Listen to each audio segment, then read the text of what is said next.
Hi, mathletes. Today we're going to look at understanding equivalent fractions, and we're going to look at this visually. So here's my first problem. I have 8/12, and I want to find an equivalent fraction to 8/12, but instead of the denominator being 12, I want to simplify it to 3. So I can use this by using circles. So for the first fraction, we're going to use that as the number of circles. So I put in my division and I have 8 circles on the top because my numerator is 8 and the denominator is 12, so I will put 12 circles on the bottom. Now, to simplify this fraction and find an equivalent fraction, I need to think of groups. So this fraction tells me the number of groups. The first fraction is the number of circles. So in this case, for the denominator, I need 3 groups. So I'm going to take these 12 circles and put them into 3 equal groups. And I notice that that means that each group has to have 4 circles in it. So if there's 4 circles in each group on the bottom, that means the top also has to have groups of 4. So I have 2 groups of 4 circles, so the number of groups is 2. So that means 8/12 is equivalent to 2/3. Let's look at another example. This time I have 1/4 equals, and I don't know my numerator, but the denominator is 20. Now in this case, notice that my first fraction is in a simpler form than my second fraction. In other words, this case, the denominator, the number is smaller than the denominator of the other fraction. So that means that my first fraction is groups and my second fraction is circles. So the number of groups and the number of circles. So I'll put in my divisor, and now I'm going to draw out my 20 circles for the bottom, 20 circles. And I am going to put them into 4 groups.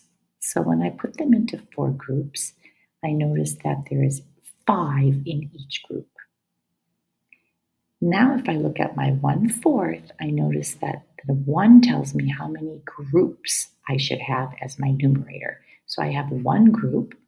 So there's my 1 group, and inside the group there's 1, 2, 3, 4, 5 circles. So my numerator is 5.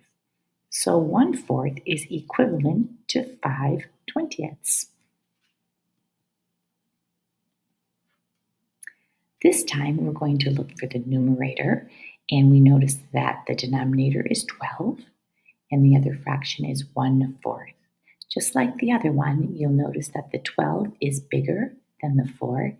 So that means that my first fraction is going to be the number of circles and my second fraction is going to be the number of groups. Put in my divisor, and I'm going to put in my 12 circles at the bottom. So the denominator has 12 circles, and I notice that I need 4 groups. So I circle my 4 groups and notice that there are 3 circles in each group. My numerator tells me that I have 1 group. So I have 1 group on top. So the number of circles, there's 3. So I put 3 for my number of circles. So 3/12 is equivalent to 1/4.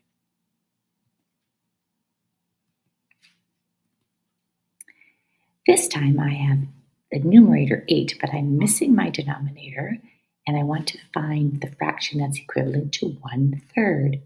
Because the 8 is bigger than the 1, this first fraction is the number of circles, and the second fraction is the number of groups. So I put in my divisor, and this time my 8 circles go on top. I don't know how many circles go on the bottom. But I do know that I have 1 group on the top. So that means I have to circle all of the circles and that there are 8. So 8 circles in 1 group. And my denominator has 3 groups. So here's 1 group of 8, another group of 8 and a third group of 8 because there's 3 groups. So when you count up the number of circles, you should have 24 circles. So 8/24 is equivalent to 1/3. Here's the last one. Now, this one is kind of fun because there's lots of different answers for this one because I didn't give you a numerator or a denominator. There is an infinite number of possibilities of equivalent fractions. So I'm just going to share one with you. And in the one I'm going to show you, I'm going to have it in a simpler form. So I'm looking at my 12 and my 16, and I'm going to think of both of those as number of circles. And then that means that the missing fraction is going to be the number of groups. So there's my divisor. I'll have my 12 circles on the top and my 16 circles on the bottom. And then I get to decide how I want to do my grouping.